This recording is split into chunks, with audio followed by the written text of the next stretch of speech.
Good evening. You're listening live to the Xtreme Movie Show. I'm your host, Rob, broadcasting to you from the Xtreme Studios in the Pine Hills Palace, just west of Orlando, Florida. I have from the great Midwest one, RDV. And tonight, he's stepping in and filling in for the young 20-something Professor Pixel spot here on our Xtreme TV show review, where we like to pick a TV show out, review every episode from season one, and see if season two is worth it. Right now, Columbo's been very popular, and RDV, I want to say thanks for stepping in here. We've had some technical difficulties in the background, so Pixel was unable to make it.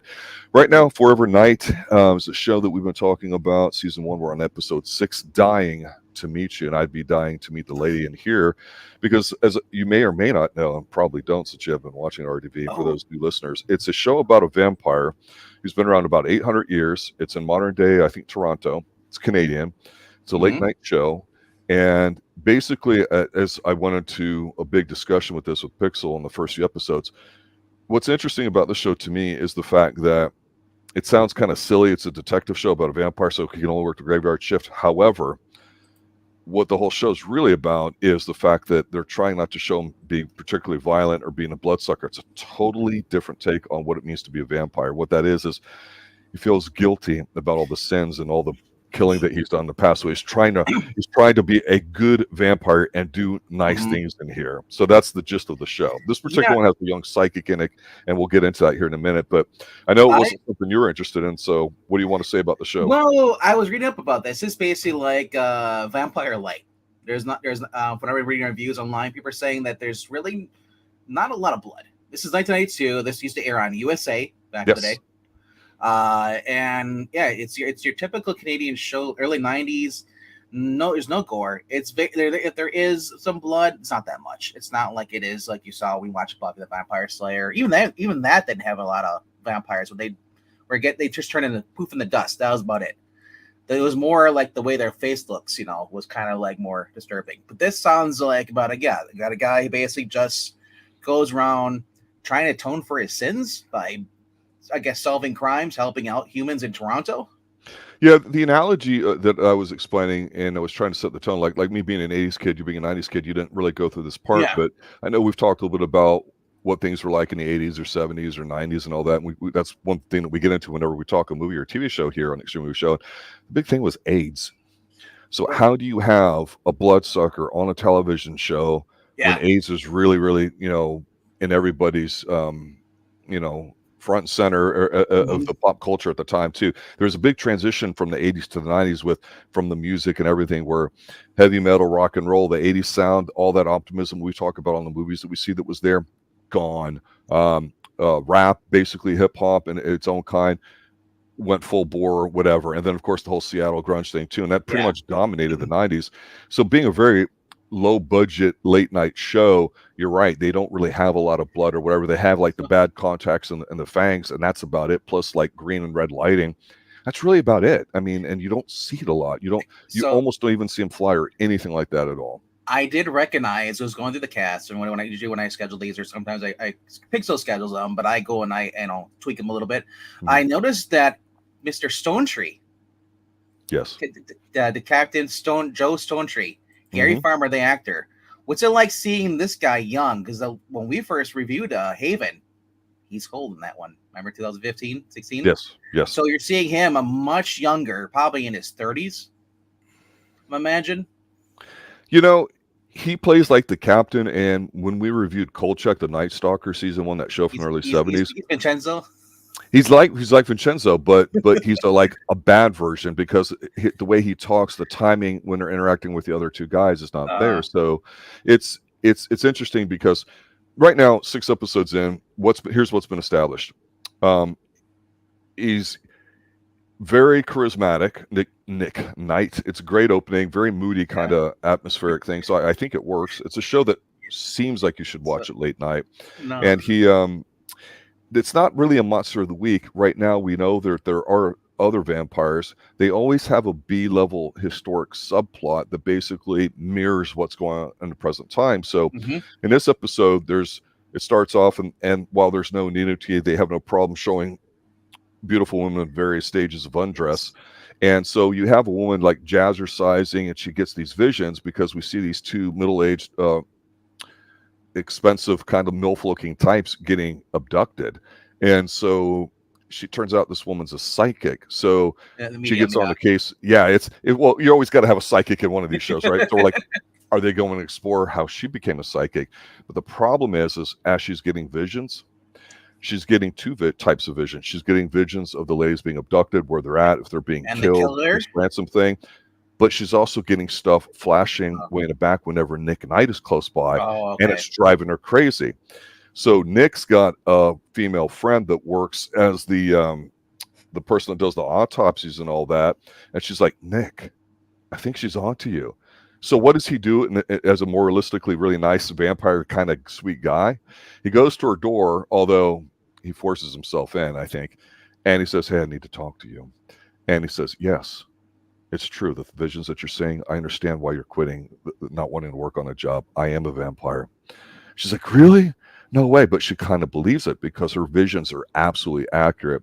She's like, can you fly? And I'm like, oh shit, we're going in a Twilight Zone here, right? And he's like, well, you know, doesn't really say anything, but he's like, it's not flirting, but he's disarming her because she's freaking out big time. And what's weird about her freaking out, which is kind of cool, is there's nothing about why she has these powers or how she got them. She's very humble about it. She's not arrogant. She's not doing it as a show to rip people off. She's doing it to help. What's happening is the rich guys, the wife of the rich guy or the rich woman, this guy, he's basically doing one of those switcheroos where he's trying to pull out some money to give to the abductor so his wife won't get killed. But we find out he actually hired them to abduct her to whack her, which is cool. So it's kind of dark, you know. It's a nice little story. So I gotta say something. So he's working with a psychic that's trying to stop these murders. For those who watch Angel had Cordelia. Cordelia became known as Vision Girl because she had visions too. So now I'm seeing that Josh Whedon watched Forever Night. We have talked about that here. And also, you call his name's Nick Knight? Nick Knight. Yes. You sure it's not Nick at Night like Nickelodeon? No. Because that's the first thing that pops in my head every time you say that Nick Knight. I'm like, it's Nick at Night. No. Yeah, it's just a weird alliteration. Having Nick and then I guess it's NK. It's not NN. Right. Still, exactly. Yeah, Nicholas Knight, and I guess he's from the 16th century, at least early 1700s. He's a vampire. We're supposed to be 800 years old, so around let's say 2000, so around 1200, so the 11th or 12th century. Wow. All right. Yeah. And they're showing flashbacks, and I guess there's a girl listed as playing his victim on this. Like his first victim. Hey, you know what? That's a paying role. Helene Rousse, Nick's first victim, and then there's also Jean d'Arc, played by Christina Cox. Both striking, beautiful Canadian women. I've noticed there's a lot of Canadian shows. The women they choose, like even in the first one part, Nicole DeBoer, always beautiful looking women. Yes. Because they really got to glamorize it up. It's almost having this. Still having the big hair kind of look, but it's they're very attractive women. They're not voluptuous. They're not skinny. No. They're just the more you look at them, you go. They're not plastic. Yeah, they're real women, and I like that. So, when you guys review like those vampire movies with the women on there, the 70s, you know, though I said like it's so refreshing to see a woman who hasn't had plastic surgery on her face or whatever. This is it's just you're getting the genuine thing, because when they do those period pieces, it's like, well, you can tell this woman's had a boob job because nothing moves. Or she walks.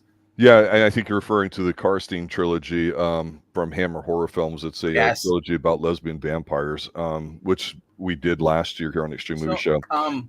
Jay, I never watched this either. That's why I'm on here asking the tough questions. Why should I watch this? What's good about this episode? You were promised, Tam. You know, Jay, here's the thing about a show that's very low budget and actually filmed majority of the time at night. It's done very well. There's not a lot of fluff. They could have very easily in the show, and this is one thing RDV and I are discussing here, is that no matter what the plot is, there's always a subplot that kind of has the back end of when he was a vampire and how things happen. So the things that have been established in the first 5 or 6 episodes is he was turned, and when at a point in his life when he was probably a naive young man, like teenager, like young 20s, and there's an older guy, and I just call him LaCroix because it's spelled like the bad water, and there's a female in here that turned him that he's on good terms with that actually runs a bar called The Raven that he visits once in a while for some underground knowledge. So if you ever played like Vampire the Masquerade, RPGs, that sort of thing, it's kind of like that vibe because there are other vampires. We know that they can fly a little bit, but we don't really get a chance to see it because it's such a cheap show. So there's a high level of almost camp in here. But the thing about it is, from the very first episode on, Nick Knight does a great job of actually being very serious. He does a great job of just having chemistry with. He's got a partner that's supposed to be kind of a bit of a goof, but he's not. He's actually stanky. He's a good dude, and he brings the normal Joe kind of thing to it that he can bounce off, but he just interacts with everybody well. But it's basically him almost being a ladies' man without being able to do anything because he's a vampire and not wanting to kill them or take their blood. And so he doesn't even want to drink blood. So the lady friend of his is helping him try to get his protein by other methods. And that's kind of like this running thing because that's really probably going to be his long-term love interest. Dr. Natalie Lambert. Yeah, it's the so Jay, this is one of the ones from the early 90s. It actually started off, I think, on CBS for like a year. And believe it or not, there was a TV movie pilot for this. I think Rick Springfield played the vampire, and I'm not joking when I say that. We did not review that. But I'd always liked it because I tell you this, and this is something we've never really talked about here on Xtreme Movie Show, whether it's movies or televisions.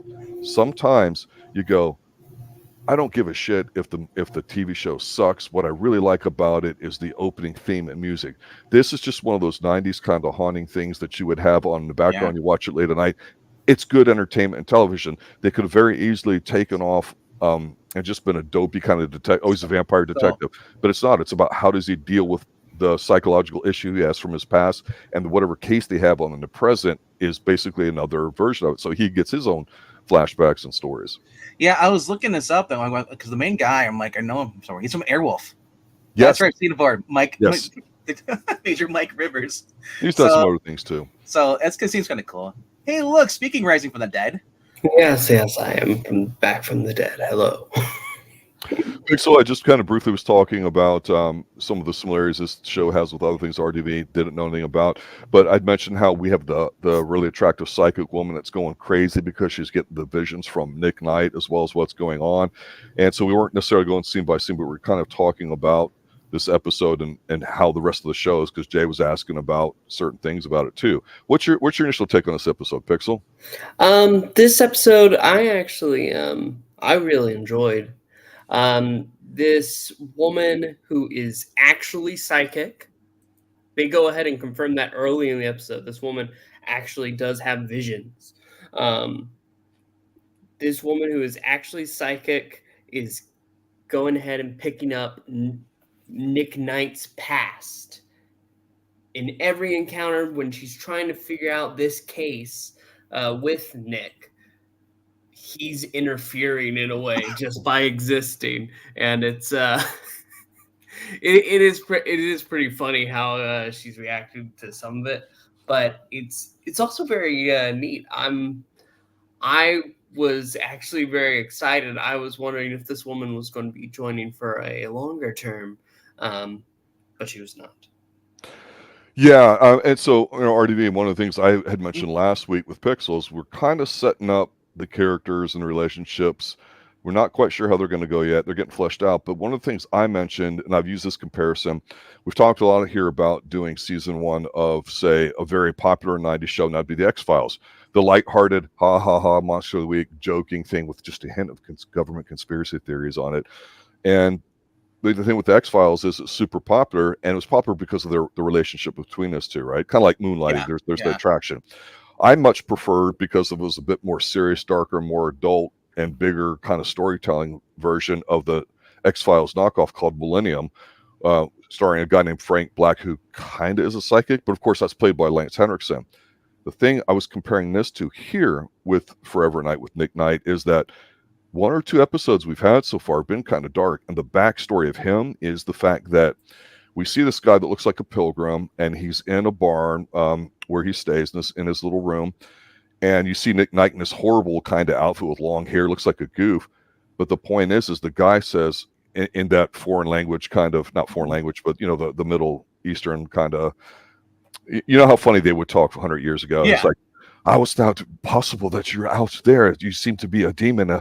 Do my eyes doth deceive me, kind of thing. And you're like, this is kind of hammy. But the thing is, Nick was a good guy back then. He's basically saying, it's just a vision. It's something worth writing about, because the guy's like a writer. And so the guy basically, Nick doesn't want to kill the dude because the dude put him up, because, again, as a vampire over in the New World, he needs a place to stay. But what happens is you almost think that this guy's pushing on Nick and Nick is going to whack him. Nick comes back from the middle of the night. The dude killed himself. He hung himself because he felt guilty, because he's like, I can't believe it. This guy really is whatever. He thought he was like not a good religious kind of person in himself or whatever. So Nick has this guilt about him. And what happens in this episode is pretty dark too, is the psychic at the end. They find out the old switcheroo here at the last minute, that the rich dude who's paying to get his wife off, trying to make it look like a kidnapping, the other people involved in it have died. And so at the last minute, they're at the scene of the crime where their money's changing hands. And so what does Nick do? He has to basically kind of fly and take him out. And it's very horrible looking because you don't quite see it. But, like I said, the psychic lady who was like, would you take me? Could I fly with you one day? And he's like, well, I'll think about it in a nice way. She gets shot. And so he tries to take her to fly to the hospital. And Pix, I don't know if you caught this, versus some stock footage from when he had the blonde that got off on people dying last episode. It was almost scene for scene the same flying. He's trying to take her to the hospital and all that. And she's like, are we flying? He's like, yes, we are. And then she dies. And you're like, that would have been a great way to end it, except for they go for the jokey food thing at the end, Pix. So that's the only thing that ruined it. What did you think? Yeah, the end with going ahead, the emotional moment was fine to me, actually, where he's getting all moody and you have the music just blasting and he's sitting there staring at the wall. That would have been fine, but then they wanted to go ahead and bring him back in so they could have one last bit with Shanky and Tofu. And it was like, that wasn't necessary. Because Shanky's the guy that's always eating, and that's fine. I don't mind him. But the thing, too, is he's like, yeah, I never get to see you eat or like that. And they ordered food, and he's like, what is this? And it's like, tofu. And then they end, ha, ha, ha. And I'm like, that's kind of, I don't know. I just didn't like that. It kind of ruined the serious tone they had for the whole episode. I do have a question for the young Professor Pixel. Yeah. Dr. Natalie Lambert, Catherine Disher. Do you know who that is, right? Who? The voice of Jean Grey in the X-Men animated series. No, I didn't know that. From 1992, and then she went on she was Valerie Cooper in the 97 series. So I didn't. She also voiced Jill in Resident Evil Nemesis number 3. So like that, she's a voice actor after this. Sure. So I was wondering, she was on a couple different shows. She was on Goosebumps. She was on what was the other one I saw? This one that Rob probably would have watched. But it wasn't Care Bears. No, I don't even think watch that. Well, some of the women that have been on here, we did talk about how they've appeared on other things, because I think Pixel mentioned something like you're doing RDB about how they were involved in something that you guys may have covered over on the Geeky Puppet Show. Well, none of this covering is just like these are actually like. And this is why I get stressed out, Pixel. If you're reviewing these, make sure you look at the cast and look at their IMDb, because a lot of them are like you may have a small person. Well, like, do you know who the police captain is? Yes, he's from Haven. Yeah. No, not him. Gary Farmer. He's not from Haven. That's Resident Alien. That's what you're sorry, Resident Alien. Resident Alien. Yes. I look at him. My bad. I misspoke. So I originally said he was from Haven, because he reminds you of the old guys from Haven. He actually does remind me of that one old guy from Haven too. But almost, yeah. And there's another guy that reminds me of Lance Henriksen, but it's not him on Haven, and that's a season 1 discussion for Haven. There's so many and this is the thing a lot of us, because I see older photos of people, I'm like, who is this? There's a black and white photo of Brett Halsey, internationally known as Brett Halsey, one of the busiest, handsome actors of the mid to late 50s and 60s. Mm-hmm. This guy was in Godfather Part 3, Return to Fly, Desire in the Dust. He was in there's so many known actors that, or I guess maybe we could be considered little known, because a lot of us, unless we grew up watching these movies, are not going to recognize them. So when it comes to Pixel, especially me too, we may not recognize these actors unless we were watching them in prominent roles. Like, I never watched Godfather 3, but it's nice to see that they're actually a lot of whole movie actors are landing roles on TV roles because I guess that was a thing back then, right, Rob?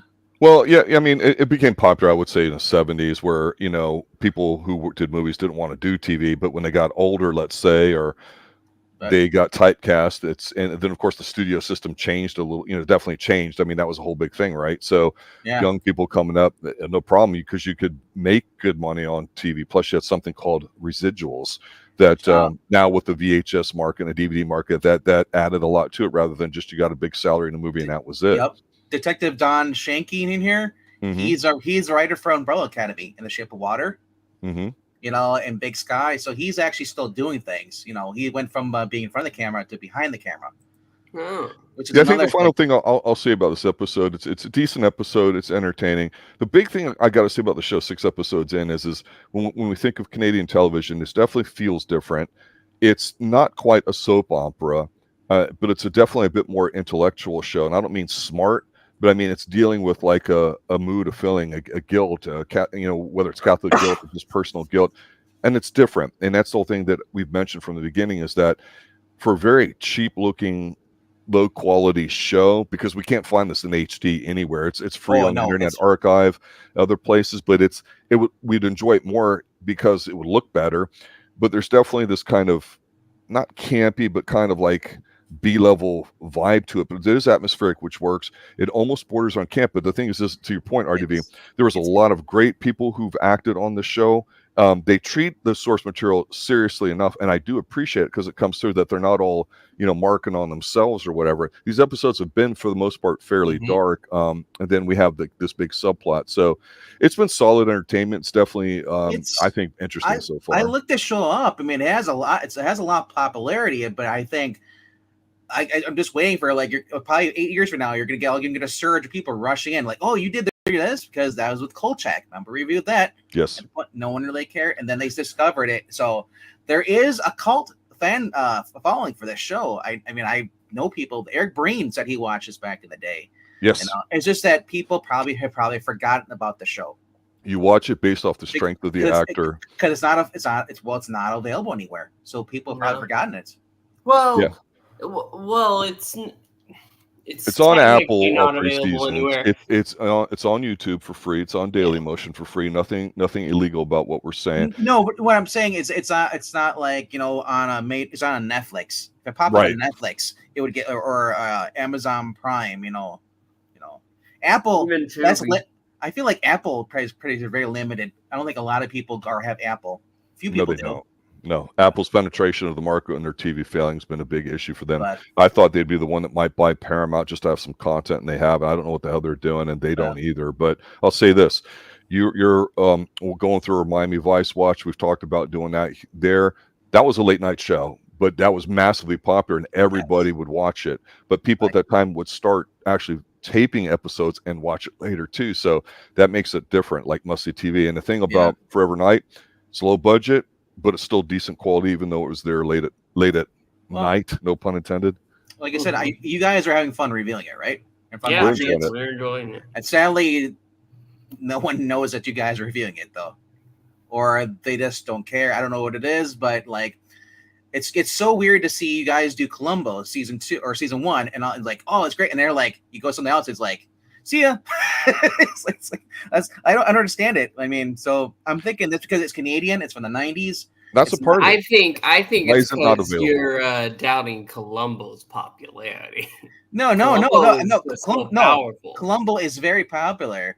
Like I said, this is a 90s Canadian show that aired on USA probably for 3 seasons, I think. 3 seasons, yeah. Yeah.